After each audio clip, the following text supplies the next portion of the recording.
Report breaking. പുതിയ സർക്കാരിന്റെ സത്യപ്രതിജ്ഞാ ചടങ്ങ് നടന്നപ്പോഴേ അവിടെ പ്രോട്ടോകോൾ ലംഘനമുണ്ടായി. അണ്ടർ സെക്രട്ടറിമാരും ഡെപ്യൂട്ടി സെക്രട്ടറിമാരും ഉൾപ്പെടെ പ്രോട്ടോകോൾ ലംഘിച്ചു എന്നാണ് ഇപ്പോൾ ലോക് ഭവൻ മനസ്സിലാക്കുന്നത്. VVIPകൾക്ക് നിർദ്ദിഷ്ട വഴി ഉപയോഗിക്കാനാവാതെ പോയത് വീഴ്ചയെന്നും നിഗമനമുണ്ട്. സിറ്റി പോലീസ് കമ്മീഷണറോട് DGP റിപ്പോർട്ട് തേടി. വേദിയിൽ അനുവാദമില്ലാതെ കയറിയവരുടെ വിവരങ്ങൾ നൽകണമെന്നാണ് നിർദ്ദേശം. ഹരിമോഹനുണ്ട് കൂടുതൽ വിവരങ്ങളുമായി. Harimohan, good morning. ഹരിമോഹൻ, നമ്മുടെ സത്യപ്രതിജ്ഞാ ചടങ്ങിൽ ഒരു ഉത്സവത്തിന്റെ ആളുണ്ടായിരുന്നു വേദിയിൽ. നേരത്തെ ലോക് ഭവനിൽ നിർദ്ദേശമുണ്ടായിരുന്നു, സത്യപ്രതിജ്ഞ ചെയ്യുന്ന മന്ത്രിമാരല്ലാതെ മറ്റാരും വേദിയിൽ ഉണ്ടാവാൻ പാടില്ല. പക്ഷെ പിന്നീട് VD സതീശൻ തന്നെ തിരക്ക് ചൂണ്ടിക്കാട്ടി ഞങ്ങളുടെ മുതിർന്ന നേതാക്കളെയും പ്രതിപക്ഷ നേതാവിനെയൊക്കെ വേദിയിൽ കയറ്റണമെന്ന് പറഞ്ഞു. പക്ഷേ അവർക്കുമൊപ്പം ധാരാളം ഉദ്യോഗസ്ഥന്മാർ കൂടി തിക്കി വേദിയിൽ കയറിയതാണോ ഇപ്പോൾ കുഴപ്പമായത്? പണി വരുമോ? Harimohan, good morning.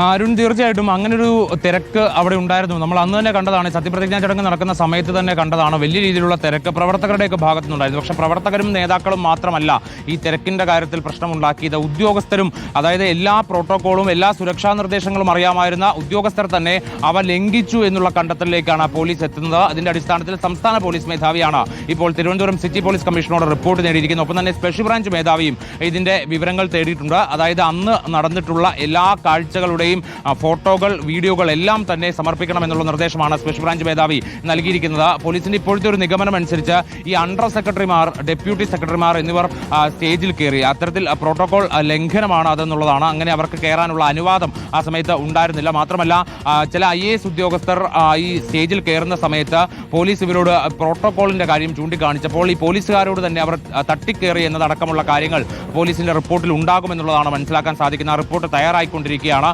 മാത്രമല്ല ഈ Z കാറ്റഗറി അടക്കം സുരക്ഷയുള്ള VVIPകളാണ് ആ ചടങ്ങിൽ പങ്കെടുത്തത്. ആ VVIPകൾക്ക് ഒരു നിർദ്ദിഷ്ട പാത ആ സ്റ്റേജിലേക്ക് ഒരുക്കിയിരുന്നു. പക്ഷേ ആ വേദിയിലേക്ക് പോകേണ്ട ആ പാത ഒഴിവാക്കേണ്ട സാഹചര്യം പോലും ഈ തിരക്ക് കാരണം വന്നു എന്നുള്ളതാണ് പറയുന്നത്. ഈ ഗ്രീൻ റൂമിന്റെ തൊട്ടടുത്ത് കൂടിയുള്ള മറ്റൊരു വഴി, അതായത് ഒരു ഇടുങ്ങിയ വഴിയിൽ കൂടിയാണ് അവസാനം VVIPകളെ ഈ വേദിയിലേക്ക് എത്തിച്ചത് എന്നുള്ളതാണ് ഒരു പ്രധാന പ്രശ്നം. അതായത് എല്ലാ തരത്തിലും പ്രോട്ടോകോൾ ലംഘനം ആ വേദിയിൽ നടന്നു എന്നുള്ളത് തന്നെ ഒരു നിഗമനമായി പോലീസ് ഇപ്പോൾ കരുതുന്നു. അതിന്റെ അടിസ്ഥാനത്തിൽ ഒരു വിശദമായ റിപ്പോർട്ട് സമർപ്പിക്കും.